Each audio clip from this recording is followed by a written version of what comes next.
આજે અમે હાજી મોહમ્મદ શાહ અરબ તકરૂરી સુરતવાડાનો ઇતિહાસ રજૂ કરી રહ્યા છીએ। એના પહેલાં આપ તમામ હઝરાતથી ગુજારિશ છે કે અમે કચ્છ અને ગુજરાતના ઔલિયાનો ઇતિહાસ વિશે કામ કરી રહ્યા છીએ। અમારા ચેનલની મુલાકાત લઈ કચ્છ અને ગુજરાતના ઔલિયાનો ઇતિહાસ જરૂરથી જોશો અને અમારા ચેનલને સબસ્ક્રાઈબ કરી દેશો, જેથી આવતા વિડીયોઝ તમને મળતા રહે। આપ રહમતુલ્લાહ અલૈહ મૂળ આફ્રિકાના હતા। અરબી નસલના હોવાથી અરબી ભાષા સિવાય બીજા કોઈ ભાષા ન જાણતા હતા। હંબલી મસલક ધરાવતા હતા। દીવાના મજઝૂબ સિફત બુઝુર્ગ હતા। હમાયલ જેવી એક કિતાબ સદાય આપના બગલમાં રહેતી। નમાઝનો સમય થતો ત્યારે એકલા જ ઇકામત કહી નમાઝ પઢી લેતા। એક દિવસે આપ હઝરતે એક બકરો પકડી ઝબા કર્યો અને તે રાંધી પકાવી લોકોને ખવડાવી દીધો। બકરાના માલિકે આ વાતની ખબર પડતા હઝરત પાસે આવી શિકાયત કરતા કહ્યું, હઝરત, આ બકરો મેં તો ન્યાઝ માટે રાખ્યો હતો। હઝરતે તેનો જવાબ દીધો કે આ બકરા ઉપર અલ્લાહનો હક હતો અને તે હક મેં અદા કરી દીધો અને લોકોને ખવડાવી નાખ્યો। આપ હઝરતની આવી વિચિત્ર રહેણી કહેણી અને રીતભાતથી લોકો આશ્ચર્ય અનુભવતા।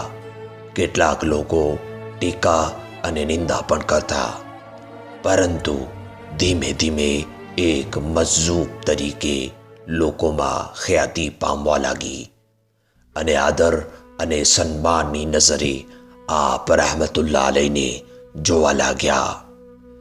આપ હઝરતની કેટલીય કરામતો તઝકિરતુસ સાલિહીન અને હકીકતુસ સૂરતમાં જોવા મળે છે।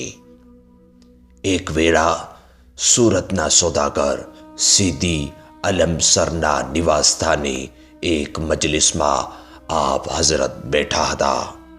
એકાએક આપ ગુજરાતી સોદાગરનું નામ લઈ ઇન્ના લિલ્લાહી વ ઇન્ના ઇલૈહી રાજીઉન પડ્યા। આ સોદાગરના આ સમયે અરબસ્તાનના સફરમાં હતા। લોકોએ સમય અને દિવસને નોંધી લીધો। જ્યારે અરબસ્તાનથી સોદાગરનું વહાણ સુરત પાછું આવ્યું ત્યારે ખબર પડી કે આ સોદાગરની લોકોએ નોંધ કરી હતી તે મુજબ મરણ પામ્યો હતો। એ વાત પ્રચલિત છે કે જે માણસ આપ હઝરતને પૈસા આપતા તેના ધન દોલતમાં ઘણી જ વૃદ્ધિ થઈ જતી। મુનશી અબ્દુલ હકીમ નોંધે છે કે એક વેળા હું ખ્વાજા બગા બેગની મસ્જિદમાં બેઠો હતો। આપ હઝરત મસ્જિદમાં આવ્યા અને મારા હાથમાં 2 રૂપિયા મૂકી નમાઝમાં પોરવાઈ ગયા। હું સમજ્યો કે હઝરતે મને જમવાનું લાવવા માટે પૈસા આપ્યા હશે।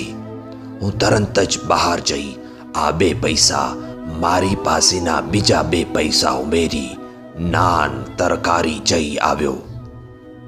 હઝરત અરબી ભાષા સિવાય બીજી કોઈ પણ ભાષા ન જાણતા હતા અને હું અરબી ભાષા જાણતો ન હતો। હઝરતને મેં ઇશારાથી જમવાની અરજ કરી, પરંતુ હઝરતનો અરબીમાં મને કશું કહી જમ્યા વિના મસ્જિદમાંથી બહાર ચાલ્યા ગયા। પાછળથી મને સમજાયું કે હઝરતે 2 પૈસા મારા ઉપયોગ માટે જ મને આપ્યા હતા, પરંતુ તે મારા નસીબમાં ન હતા। આ 2 પૈસા નાન તરકારીવાળાને ત્યાં પહોંચ્યા। અત્યારે સુધી એ નાન તરકારીવાળો આબાદ અને સુખી છે। આપ રહમતુલ્લાહ અલૈહ પાસે ઘણા જ હાજતમંદો અને બીમાર માણસો આવતા। ઇશરાક નમાઝ બાદ બીમાર માટે પાણી ઉપર દમ કરી આપતા। એક દિવસ એક સિંધીબાઈ પોતાના એક બીમાર કુટુંબજન માટે પાણી દમ કરાવવા માટે આવ્યો। હઝરતે ત્યાં આવેલ બધા જ માણસોના પાણી ઉપર દમ કરી આપ્યો, પરંતુ પહેલા સિંધી બાઈ તરફ સ્નેહ જ લક્ષ્ય આપ્યું નહીં. કોઈકે હઝરતને સિંધી બાઈ તરફ લક્ષ્ય ના આપવાનું કારણ પૂછ્યું તો હઝરતે અરબી ભાષામાં જવાબ આપ્યો કે એ બાઈને સમજાવો કે તમે જેના માટે પાણી દમ કરાવવા માટે અહીં આવ્યા છો તે તો મૃત્યુ પામ્યા છે. પહેલા સિંધી બાઈએ દોડતા ઘરે જઈને જોયું તો ખરેખર હઝરતે કહ્યું હતું એ મુજબ એનો સ્નેહી મૃત્યુ પામ્યો હતો. ઈસવીસન 1824થી 25માં આપ હઝરતની વફાત થઈ. શેખ સાલી ચંબલીની મસ્જિદ પાસે આવેલ ઇબ્રાહિમ ચંબલી સાહિબના મકબરામાં આપ હઝરતનો મઝાર છે. અમારા વિડીયોઝ તમને કેવા લાગે છે એ કોમેન્ટ બોક્સમાં જરૂરથી જણાવજો, અને કયા ઓલિયાનો ઇતિહાસ અમને રજૂ કરવો જોઈએ એ પણ કોમેન્ટ બોક્સમાં જરૂરથી લખશો. અમારા ચેનલને સબસ્ક્રાઈબ કરો અને અમારા આ વિડીયોને શેર કરો.